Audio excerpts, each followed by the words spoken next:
Gold trusted gold buyers మీరు తాకట్టు పెట్టిన బంగారాన్ని విడిపించి ఈ రోజు ఉన్న మార్కెట్ ధరకు కొనబడును. నేను గేమ్ చేంజర్ చూశానమ్మా. ఏం sir? Game changer. Game changer sir మంచి సినిమా అని అంటున్నారు, మీరు చూసారు కాబట్టి నేను చూడలేదు. చాలా మంచి సినిమా అమ్మా, చాలా మంచి సినిమా. అది ఒక నాకైతే బాగా నచ్చింది సినిమా. మరి ఆడియన్స్కి ఎందుకు నచ్చలేదు, ఎందుకు కన్విన్స్ కాలేకపోయారు చాలా మంది ఇదే మాట అన్నారు సార్. గేమ్ చేంజర్ చాలా మంచి సినిమా, అండ్ అది అంత మోస్ట్ యాంటిసిపేటెడ్ ఫిల్మ్ అలా అయిపోయిందని. సో ఈ మధ్య కాలంలో మీ కోవకి మీ మనసుకి నిజంగా నచ్చిన సినిమాలు ఏమిటి సార్? ఈ గత 5 ఏళ్లలో వచ్చిన సినిమాల్లో మనకి ఒకవైపు బాహుబలి లాంటి అసలు ట్రీట్స్ ఉంటున్నాయి, RRR లాంటి అవార్డ్ విన్నింగ్, ఆస్కర్ విన్నింగ్ సినిమాలు ఉంటున్నాయి. ఇంకోవైపు మనకి పుష్ప 1, 2 చూశారు. మరోవైపు ఇంకా ఇతర సినిమాలు కూడా వస్తున్నాయి. మీకు ఏమనిపిస్తుంది సార్? వస్తే బాగా ఎక్స్ట్రీమ్ స్కేలు బడ్జెట్ ఉండే సినిమాలు వస్తున్నాయి, దాదాపు కుటుంబ చిత్రాలు అనేవి వేళ మీరు లెక్క పెట్టుకోవచ్చు. లేవండి, రావట్లేదండి కుటుంబ చిత్రం. నా ఇప్పుడు వెంకటేష్ గారి సినిమాకి ముందు కుటుంబ చిత్రం ఏమొచ్చింది చెప్పండి? ఏం లేదు కదమ్మా.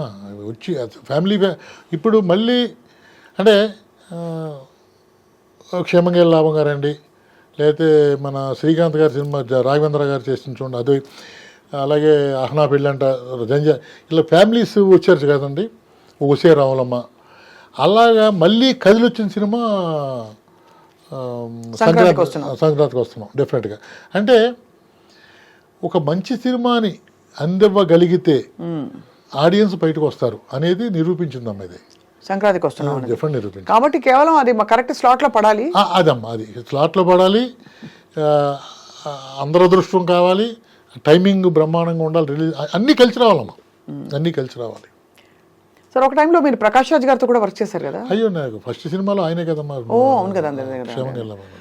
ఆయన ఇప్పుడు అందరూ అంటారు ఆయన చాలా కష్టం హ్యాండిల్ చేయడం ఆర్టిస్ట్ కానీ. ఆర్టిస్ట్గా ఆయన హ్యాండిల్ చేయడం చాలా కష్టం అని ఇప్పుడు అంటారు, కానీ ఆయన థరో ప్రొఫెషనల్ అని మనం చూసాము. ఆయన అద్భుతంగా పండిస్తారు సీన్స్. మీకు ఎలా ఉంది సార్ ప్రకాష్ రాజ్ గారు? అయ్యో, ఆయన ఏంటమ్మా అట్లా వెరీ గుడ్ ఆర్టిస్ట్ కదమ్మా. ఇప్పుడు మీకు ఎలా ఉందంటే అసలు తను చేయని క్యారెక్టర్ ఏమని చెప్పండి. అన్నీ చేశాడు, అందరి హీరోలతో చేశాడు ఆయన. ఆయనతో చేయడం బ్రహ్మాండంగా ఉంటుంది. ఆయనలో ఏం కావాలితో చేయగలిగే కెపాసిటీ ఉన్న ఆర్టిస్ట్ అండి ఆయన, దాంట్లో తేడా లేదండి.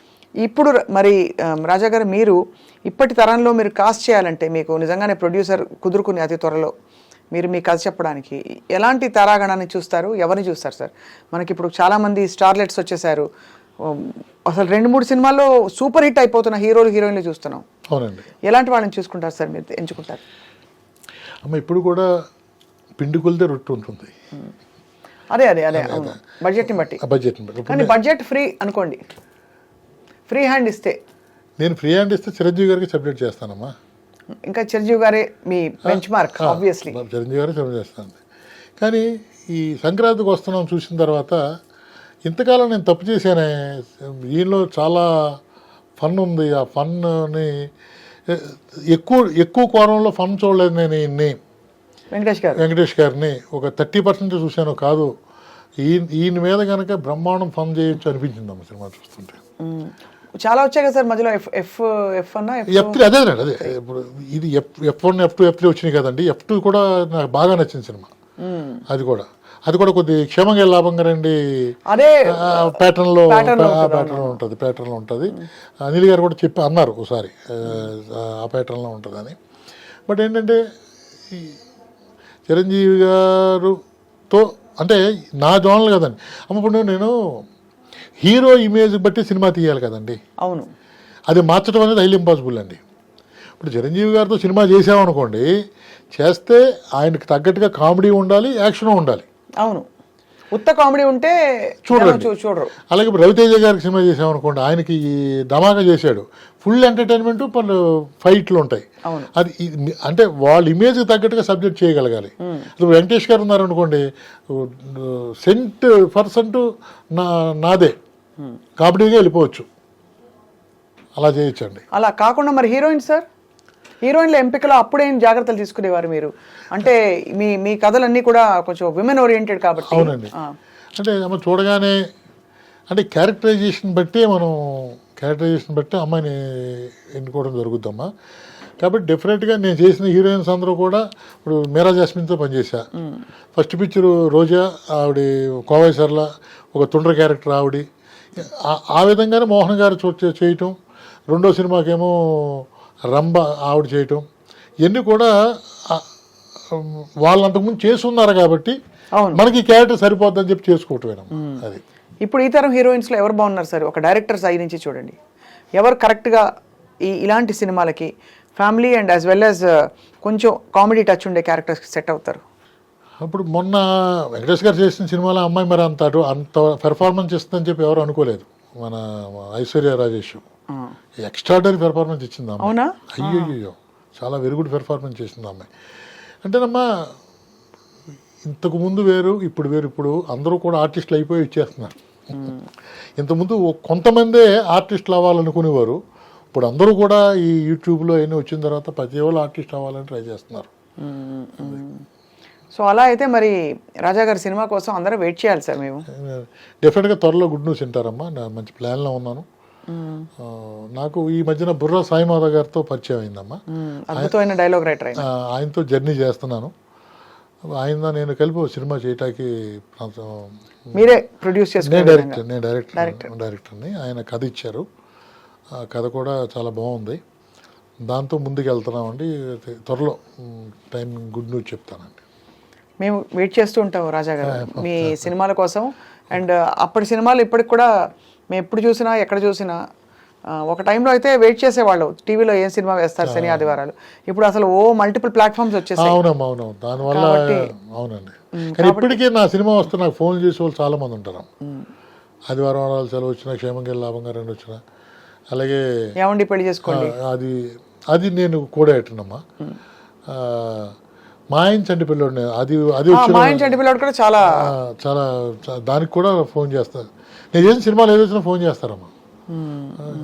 సరే అటువంటి సినిమా ఇంకోటి చేయాలని కోరుకుంది. చూద్దామండి, ప్రయత్నాలు జరుగుతున్నాయి. అంటే నాకు డైరెక్షన్ తప్ప ఇంకేమీ తెలియదు. ఆర్టిస్ట్గా ఎవరన్నా పిలుస్తారేమో చూస్తున్నాం. పిలిచినా దానికైనా వెళ్ళటానికి సిద్ధంగా ఉన్నాను. చూద్దామండి. కొన్ని చేశారా సార్ ఆర్టిస్ట్గా మీరు? అంటే ఆర్టిస్ట్ చేయటం అంటే నా సినిమాలో అది నేను చేసిన పొరపాటు. అది నా సినిమాలో ఏదో సరదాగా కనిపిస్తూ ఉండేవాడిని. అలా కాకుండా ఒక క్యారెక్టర్ చేసుంటే బాగుండేది. గురుగారు దాసర్ గారు లాగా ఆయన కూడా చాలా మంచి మంచి అబ్బా ఆయన మంచి మంచి క్యారెక్టర్లు చేశారు కదా. హీరో క్యారెక్టర్లు చేశారు ఆయన. అవును. మొత్తానికి రాజా గారి సినిమాల కోసం అందరం వెయిట్ చేస్తూ ఉంటాం సార్. మిమ్మల్ని తెర మీద పండించాలి మీరు. మళ్ళీ కామెడీ, చక్కటి కుటుంబ కథా నేపథ్యం ఉండే హాస్యాన్ని, స్వచ్ఛమైన బంధాలని మళ్ళీ మీరు చూపిస్తారు. అట్ ద సేమ్ టైం ఒక మంచి పాయింట్ ఈ సమకాలీన బంధాలలో వచ్చే విషయాలు తెరపైకి చూపిస్తారని చెప్పి మేము ఆశిస్తున్నాం. ఇప్పుడు చేయబోయే కథ అది అటువంటి కథనమ్మా. ఇప్పుడు సాయిమాధవ్ గారు కూడా రాజా గారు ఏది చేస్తే బెటర్గా ఉంటుంది, ఎలాగ అప్డేట్ అయ్యాడని తెలుసుకోవాలి ఆడియన్స్ అన్న దాని మీదే ఓ లేడీ ఓరియంటెడ్ చేస్తున్నాం కథని. కథ కూడా చెప్పాము అమ్మాయికి, ఆవిడ కూడా ఓకే చేశారు. అమ్మాయి ఒక కథ చెప్పే అమ్మాయి అంటే definitely lady oriented established character artist అయి ఉంటారు. చెప్పేస్తానండి, బట్ కెమెరా ఆపేకి చెప్తానండి. ఎందుకంటే మేము ఎవరికి ఆవిడ చూపించాను సార్, చెప్పారు మీరు. అంటే శరత్ కుమార్, వరలక్ష్మి శరత్ కుమార్కి సబ్జెక్ట్ చెప్పారమ్మా సాయి గారు. అమ్మాయి చాలా ఇంప్రెస్ అయ్యింది. ఆవిడ నేను చేస్తాను అన్నారు. ప్రాసెస్లో ఉంది. త్వరలో దాన్ని పట్టాలెక్కి. హనుమాన్ సినిమా చూసాక ఆవిడ ఇంకా బాగా. హనుమాన్ ఏంటంటే వీరసింహారెడ్డి చేసింది. అన్ని చేశారు, బట్ హనుమాన్ సినిమాలో ఆవిడది పవర్ఫుల్. మతగజ కామరాజ్ ఏదో వచ్చింది కదండి, అది మనకు బాగోలేదు. అక్కడ ఊపేస్తుందండి సినిమా. తమిళనాడులో చాలా బాగుంది. అది కూడా అక్కడ బాగుందండి. బట్ కాబట్టి ఆవిడతో ప్లాన్ చేస్తున్నాను. అన్నీ బాగా భగవంతుడి దయ వల్ల పట్టాలు ఎక్కువ త్వరలో అనుకుంటున్నానండి.